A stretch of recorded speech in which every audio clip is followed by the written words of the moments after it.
Hello, my name's Joe McDonald and this is Big Mac's Battle Boy.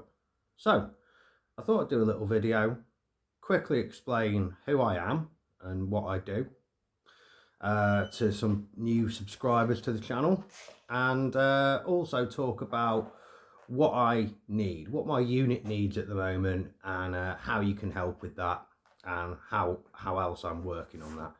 So, my name's Joe McDonald. I'm 41 years old. I'm British. I first came to Ukraine on the 10th of March 2022 and spent the dogs decided to start playing with me here. Spent 8 months with the Legion, leaving in late October of 22.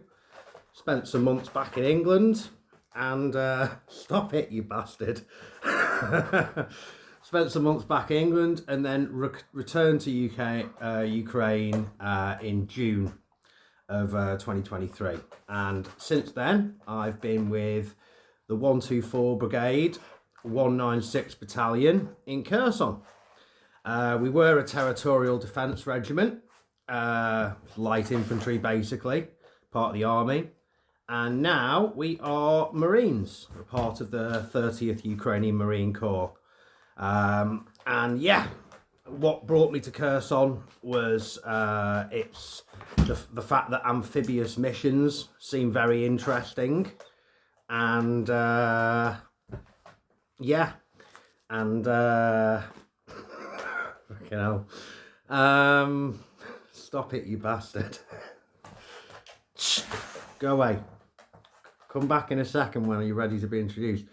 And of Kherson's importance in the war, in its proximity to Crimea. So, I started the YouTube channel a month or so after I came to Kherson, and since then it's grown and grown, and now I have a fairly stable fan base.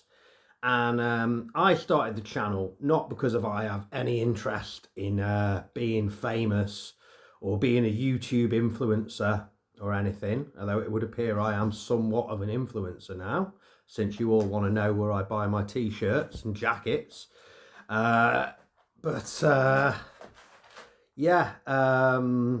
started it to basically try and document some primary source history, as it's a unique historical opportunity too, and also to help raise money for my battalion and brigade, specifically to buy drones and stuff, but also to help in general with things that we need, because the government supplies us a fair amount of stuff, but there's always more we need.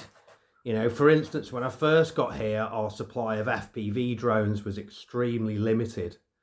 And just me being able to buy another 5 or 10 or something made a real difference to what we could achieve.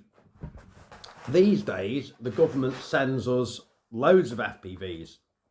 So my fundraising gets spent on different stuff. Vehicles, turning some of the FPVs into thermal FPVs, although our supply of them is pretty good. Making sure that the big drones we have, the Baba Yagas, which are usually like adapted agricultural drones, have high-end components so they can receive signal better, go out further, that sort of stuff. There's no end of expenses, especially when it comes to vehicles and drones, them being a consumable resource. So, before we go any further, I'd just like to say, if you are a dedicated viewer of the channel, if you're new, please like, subscribe, leave a comment longer than any words, and most importantly, if it's within your means to, donate £5 a month. I get about 5,000 to 6,000 views per video on average. If all of you can find it in your wallets and in your hearts to send me just £5 a month, and some people send a lot more and are very generous, which I deeply appreciate, and some people just send a little bit every few weeks, and that's what they can afford. And I appreciate that just as much, because I know exactly what it's like to be poor. But if all you guys can find £5 a month, then that's everything that my battalion needs. That's every car kept on the road, that's new vehicles coming in, that's me able to buy a couple of Mavic Enterprise or Mavic Thermals a month, to buy a load of FPVs, to buy a brand new Baba Yaga, to get optics for the guys, you know, to cover other expenses, like when we take a casualty, to make sure that the family have got, you know, a couple of you know, soldiers' months pay to tide them over while they deal with the loss of a loved one, that sort of thing, you know, to help the dog. You know, today, for instance, I decided to go down to the vets in Kherson, and one of the things they do is support animals, the strays, dogs in the city. They look after them, they drop off food for them, they give them the jabs, they get them neutered. And there's been a bunch of puppies got born recently, so I let them know about that, and I put 20,000 hryvnia, which is roughly $500, in their pot this morning, because I felt like it, because I'm the one who makes the decisions on how the money gets spent, and it can't all be killing Russians, which is principally what I spent, you know, what the money you guys donate goes to.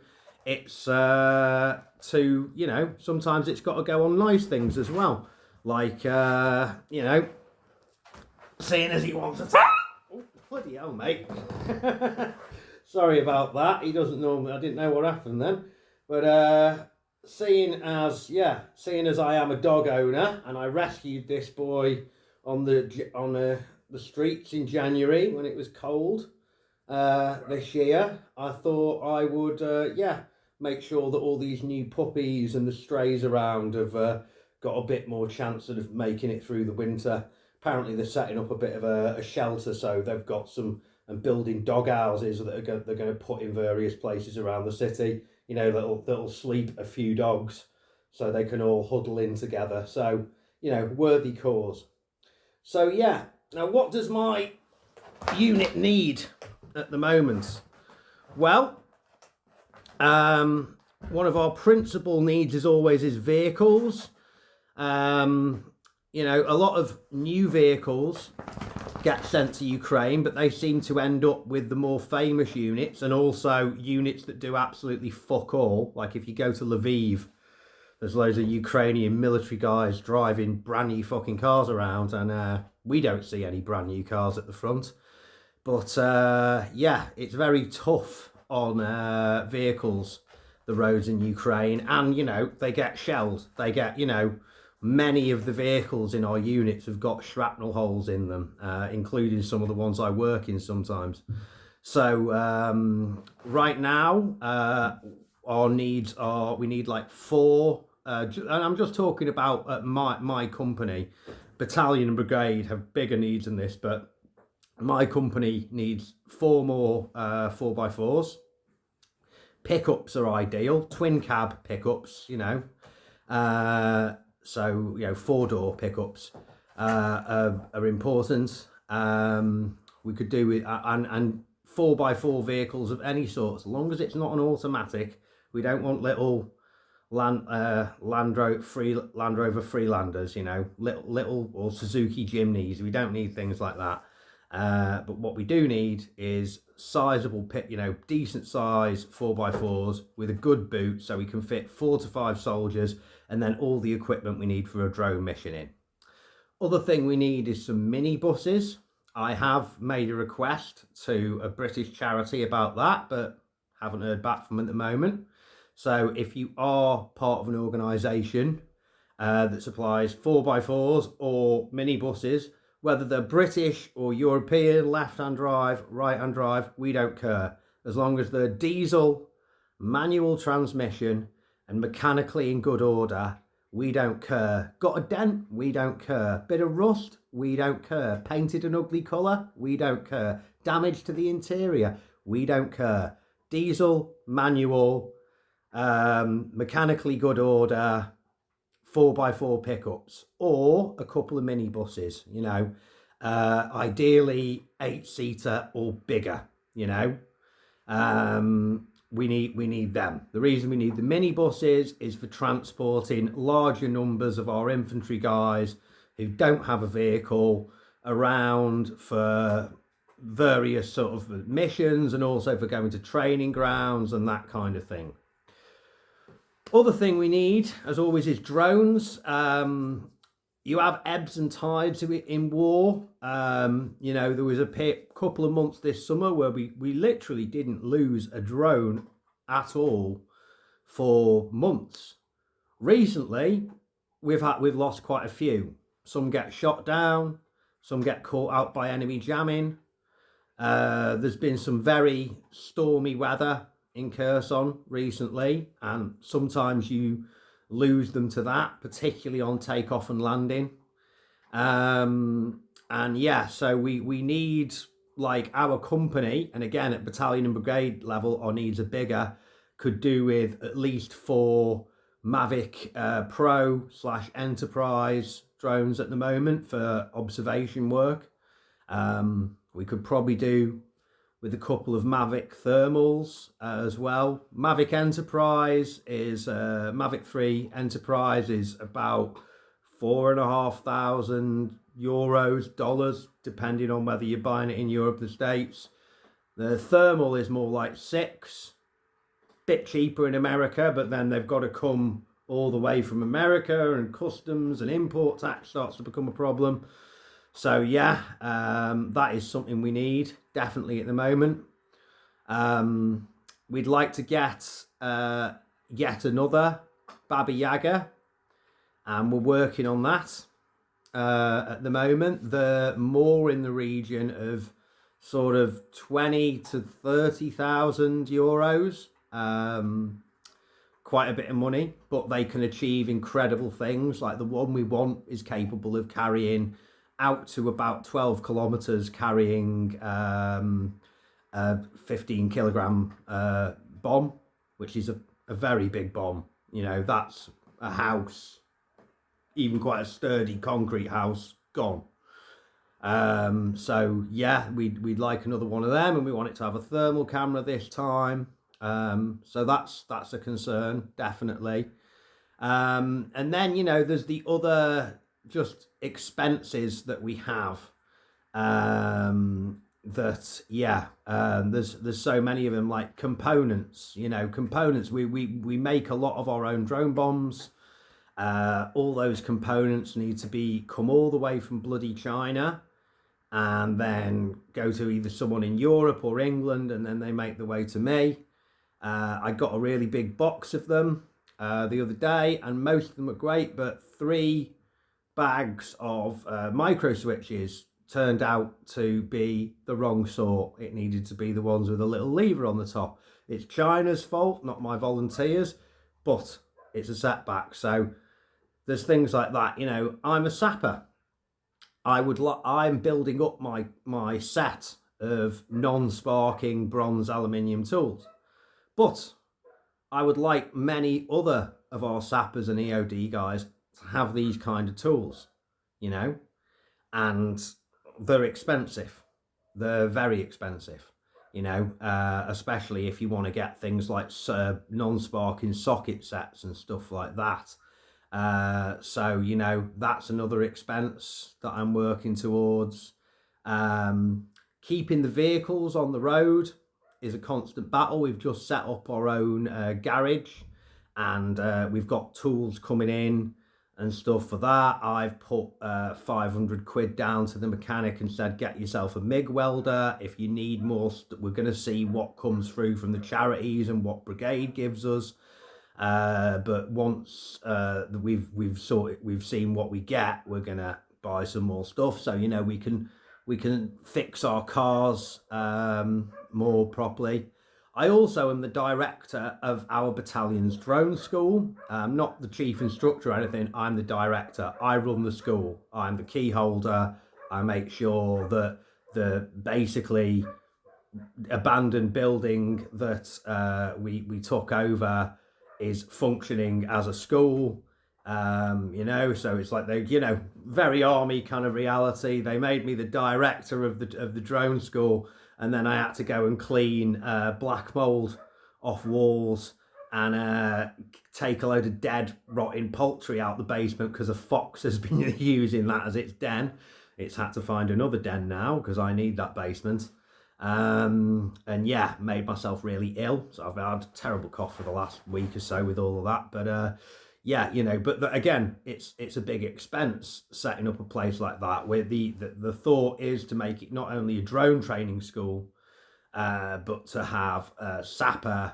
For those who don't know what a sapper is, it's someone who works with explosives, whether it's demining or making bombs for drones, or any sort of military, or actually, you know, putting down an anti-tank mine because the Russians are coming that way. That's all the work of a sapper.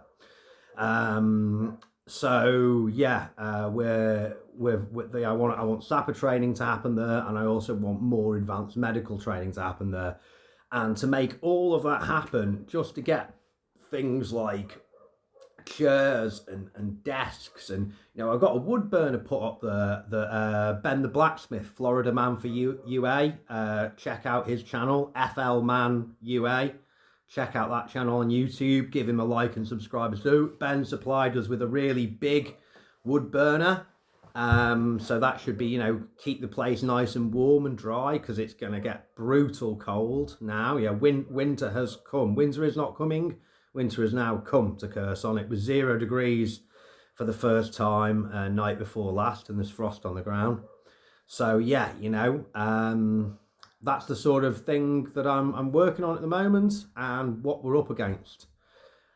Of course, yeah, you know, Donald Trump is now the president of the United States of America. How that's going to affect us in Ukraine remains to be seen at this time. But I would say that we are definitely getting pretty busy at the moment, because if there was, the Russians, I imagine, would want to take as much ground as they can before any peace talks are forced, if the US can force peace talks. Yeah, so I'm doing a lot of tidying and make sure everything is in boxes, ready to move if we have to today. So anyway, a little bit of a video about who I am, a little bit of a video about who I need. There is a PayPal email that will be in the description in the comments. There's also a Buy Me a Coffee link.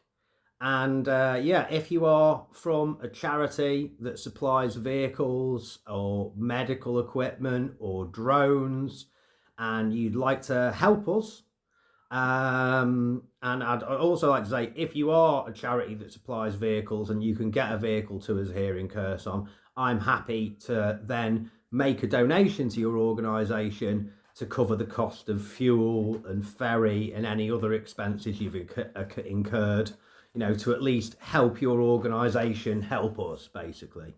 So anyway, it's goodbye from me, Joe McDonald at Big Max Battle Blog. It's goodbye from One Sock, who is very much wanting to go out for like his third walk today, because he's sussed it's a day off. And he hasn't quite worked out it's summer, not summer anymore, so we don't spend hours on the park. And yeah, as always, to our pro-Russian and Vatnik listeners, Idina Hoyza Lupa.